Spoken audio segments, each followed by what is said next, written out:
Look at her. I mean, it's all about me. Look at me. All the makeup, the glam squad. Who's paying for all this? She might be paying her own glam bills, but I doubt it. I doubt it. Donald Trump has televised cabinet meetings that are a real treat, folks, real treat. Not to actually discuss and debate policy, but just so he can have his own North Korea style affirmation. It's a kissing butt event. We're going to give you, well, an early Christmas gift and not show you all of the shameless groveling, but we will show you one of the most ridiculous claims. Sir, you made it through hurricane season without a hurricane. Yeah. And so FEMA, you kept the hurricanes away. So we appreciate that. It's the cackling afterwards for me. I mean, these people really turn your stomach. It's probably made in jest, although the fact that we aren't sure is probably the problem, folks. In fact, it is the problem. She was, of course, mocked for this. Just look at social media and what's making the rounds. Kristi Noem thanking Trump for keeping the hurricanes away is peak cult energy. Next, she'll tell him, sir, the sun rose this morning because of you. We are so grateful, sir. Thank you for controlling the weather, Mr. President, another one said, is just the most desperate level of sycophancy ever. And it's true.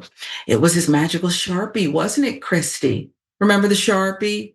Where he literally did not like the forecasting from meteorologists. So he drew his own. He just no kind of credentials. You know how hard it is to become a meteorologist. I happen to know it's very, very difficult.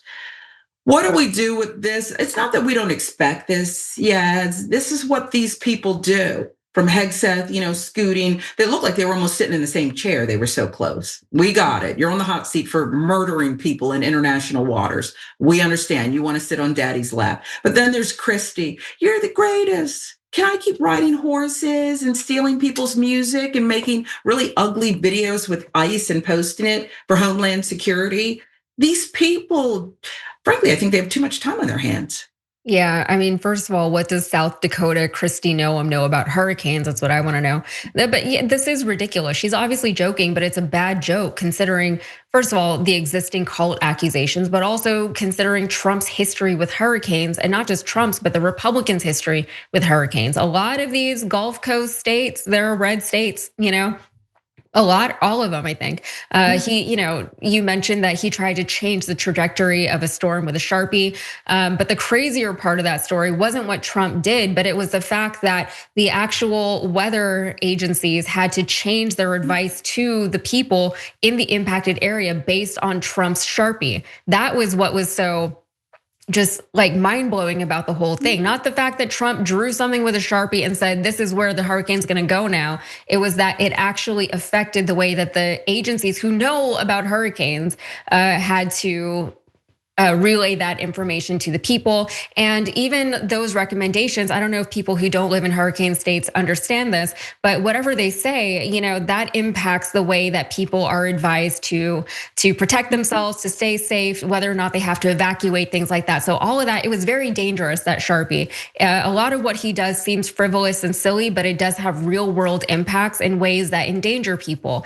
And then on top of that, there's all these claims that we've been seeing from Republicans and from the Trump administration about cloud seeding, and they're demonizing people for cloud seeding. When we had those floods here in Texas recently in the Hill Country, there was a lot of conspiracies that there were cloud seeders from the Democrat side who were who did this, who are, Texas floods all the time. It's not unusual to see flooding in Texas, especially not in the plains.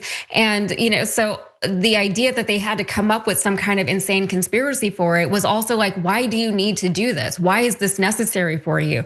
Also, whenever Joe Biden was president, they said, the Democrats are sending, when Florida was getting barraged with hurricanes, they said, the Democrats are sending all the hurricanes to Florida because they're a red state and they hate them. And I heard that actually repeated from Republican voters here in Texas. Again, people in Texas should know how hurricanes work.